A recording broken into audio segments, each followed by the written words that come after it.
In this lecture, I'm going to show you how to configure a standard ACL. So a standard ACL is one of four types of ACLs that Cisco provides. There's standard ACL, there's standard named, there's extended, and extended named. Standard ACL is the most basic kind of ACL that Cisco supports, and it only is comprised of a source IP address, and that could be either a single host address or a subnet, and then a wildcard mask, and applying it to an interface on a layer 3 device. So in this example, I've got host subnet here, and this is 192.168.1.0, and it's got multiple hosts on it, and currently all those hosts do have access right up to the application layer to server 1. So what I'm going to do in this lab is I'm going to apply a standard ACL and configure it, and I'm going to do it on router 2, and it's going to deny all traffic from this host subnet to server 1. So I'm going to put the ACL on router 2, and I'm going to apply it outbound on FA20. That's the inside interface on router 2. And with standard ACLs, you do have to apply them nearest to the destination because they don't specify any destination in the actual ACL itself. And so by doing that, you prevent any unwanted filtering of packets. So what I'm going to do is, the first thing I'm going to do is I'm going to start here. I'm going to configure a standard ACL and assign it number 99. And standard ACL is 1 through 99. There's some higher numbers, but typically it's 1 through 99. And then 100 is used for extended ACLs. So I want to deny all traffic from host subnet 192.168.1.0 and permit everything else with the standard last statement of permit any. That allows any other traffic. It's just a standard requirement of an ACL. And I'll apply the ACL outbound on router 2 interface 20. So the first thing I'm going to do, just verify what connectivity the host subnet has.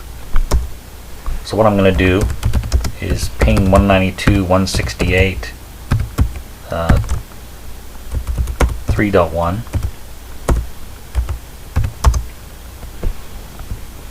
So I'm going to send a ping from the host subnet to server 1, and a ping is a layer 3 layer 3 software. It's a utility. It's for verifying layer 3 connectivity.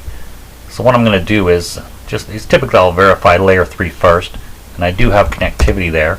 It's getting all 3 replies from the server, so I am connected to layer 3.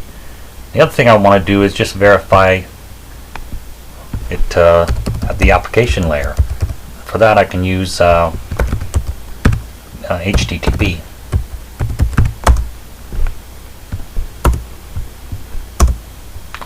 So when I access a web page, it's available. So HTTP is working between the host and the server. So that tells me there's an application layer or connectivity there. So that's all I really need to do. So I'm going to go to router 2, and what I'm going to do is just start the configuration. So here I'm just going to go to configure terminal, and access lists are global commands. So in this example here, I'm going to do this access list 99 deny 192.168.1.0, so that means deny everything, all traffic from that subnet, and the wildcard mask is what you use for ACLs. And so in this case, this 3 zeros masks off 192.168.1. So that's telling me I'm being very specific about the subnet that I want to deny. The second statement is just to permit everything else. And that's just standard you have to do with Cisco when you're doing an ACL. So in this case, there's the first command, and then the second command is just permit any. And that really configures the ACL. So now what I need to do is just apply it somewhere. So I'll do that on 2.0.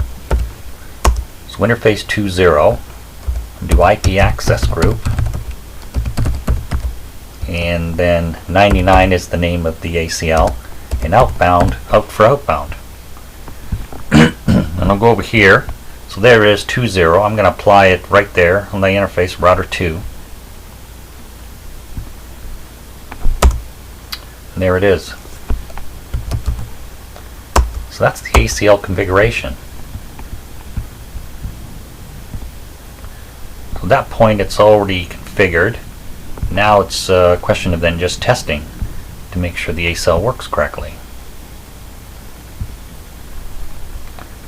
So what I'll do is this point I'll just go back to a command prompt and try pinging again.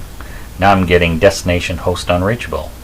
So it's not working. Let's try application layer. Make sure it's if you can't get a ping, then you're not going to get anything at the application layer because it's at a higher level. So if something you need something working at the lower level for the upper layers to work.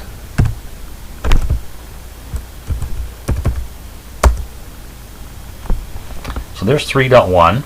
That's the server. I'm getting request timed out, so now it's not working.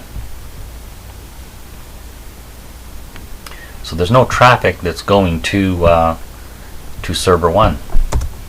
See, it's all timed out. 3.1, same thing. It's not working.